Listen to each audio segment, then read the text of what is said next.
Hello everyone. As you can see, today we're going to talk about Scratch. Scratch is a software that is used to make video games, to make interactive games, interactive quizzes, and to dramatize and make short stories, either by a sort of video or an audio or whatever, depending on your skills. So as this is the first session about Scratch, I'm going to focus more on the program itself. So as you can see, the program is comes into so many languages. So there are so many languages here. You can use the language that you excel at, depending on what language you are good at.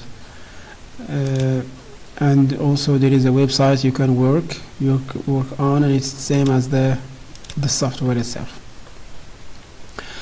So starting from the top. So here we have, as I told you before, this place you can change the language that you want to use, and to the right you have the file. File means if you have already worked on projects and want to build on them or whatever, you can open from here. You can open new one, etc.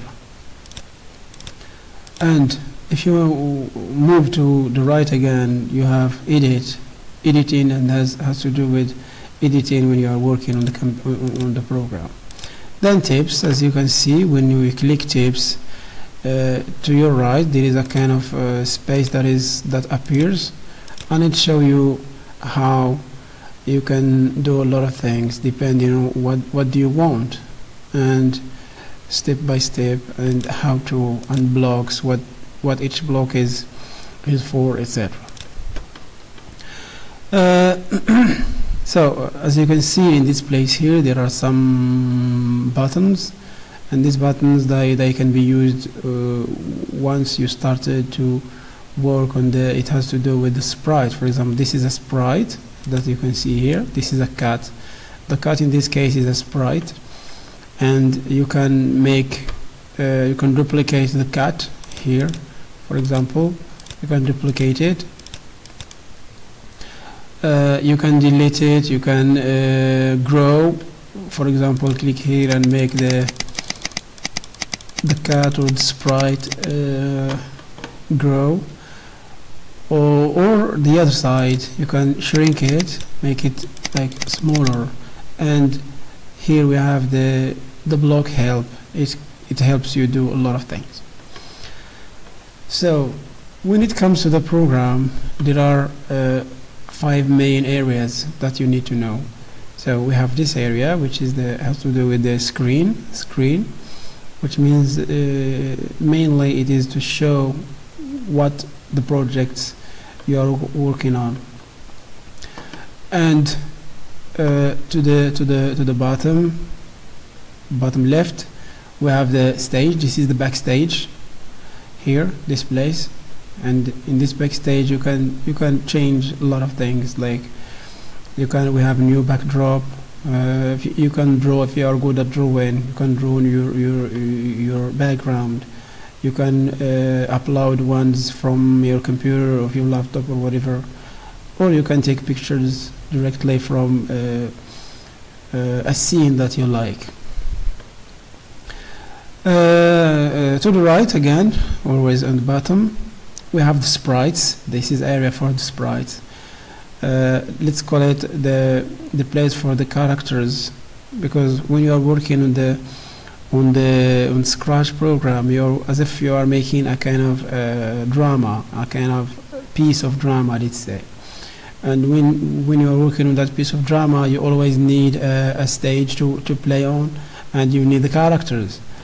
And this place is for the characters, which means the characters that you are going to use to play the roles you are conveying to the people, depending on the message you want to say. And of course, the program suggests so many sprites here. If you want to call for any sprite. Here, this is the Sprite Library.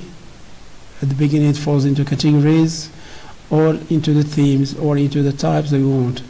You just click on the one you want, whatever, and then click OK, and we have that special sprite. Also, you can, if you are good, you can draw or paint a new one, or you can again upload from your computer or take pictures for something you want to work on. To the middle of the program, which is this, the area is very important, as you can see here. So in this area we have so many columns, so many buttons, and each button in a certain color, and its color means something. So we have the motion, looks, sound, depending on what do you want to use. And the scripts, normally the scripts is the as I said before, if you are working on drama, on applied write, this is the script, this is the dialogues that every sprite has to make during that video. And to the right again, we have the costumes. The costumes has to do with the shape of the sprite. As you can see here, this is the sprite. You can make it bigger or smaller. You can change the color, like the color of the eyes, the color of a lot of things. You can color, you can add, you can clean, you can do a lot of things. There are so many buttons that can be used for a lot of things. And again, to the right, we have the sound column. Has to do with the sound, which means every sprite has a certain sound. For example, here we have the cat, and the cat has the sound of the meow sound. And if you want to work on a sprite that doesn't have a sound, you can record the sound yourself, or you can upload it if you have the file sound in your computer, etc. So in general, these are the 4 areas. Going now to the 5th area, which is this place here. This place has to do with the work. All the work that you are making has to be here in this place, which means that if you want the cat or the man, which is aiming to say something, you have to do it here. For example, I want the cat to move back or forth or whatever.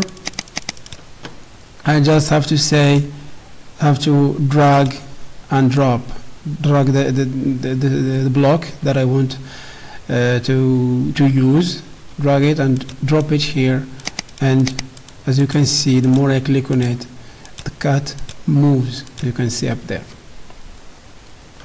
And same thing for each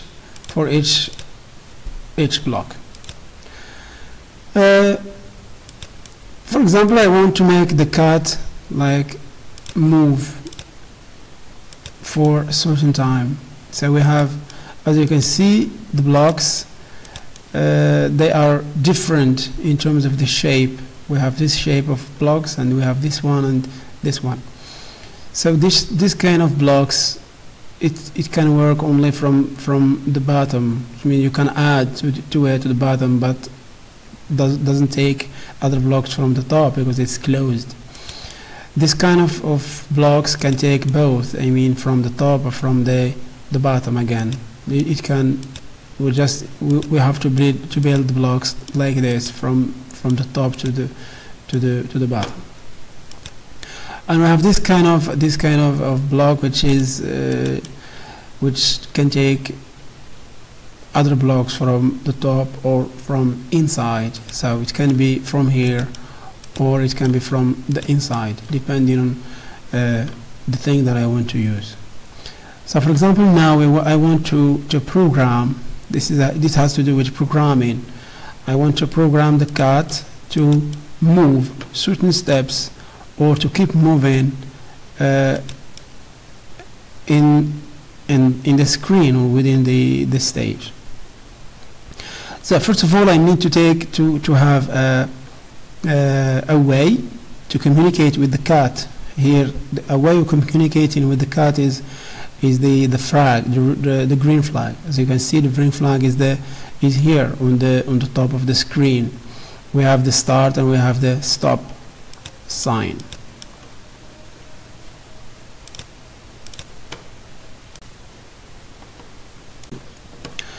So I would say to the sprite or to the cat that if I click the green flag, you have to move. This is move forward. For example, I click and move, the cat moves. And I want to say, for example, I want you to keep moving. I mean, forever. Do not stop until I tell you to stop. So I just take like this and drop it, and this is it. As you can see, that cat here disappears somewhere. I need to tell it to stop when you get to the end of the edge of the screen, bounce. So I have to use this. If on the edge, bounce. If for example I picked up a block and I don't want it, I just have to take it back to here and drop it somewhere, and it kind of delete. So I put this one here, and the cat like keep going and moving. So this is, for example, how can you make your first animation or first use of the program. So I will stop here, and we shall meet sooner, and thank you for your time.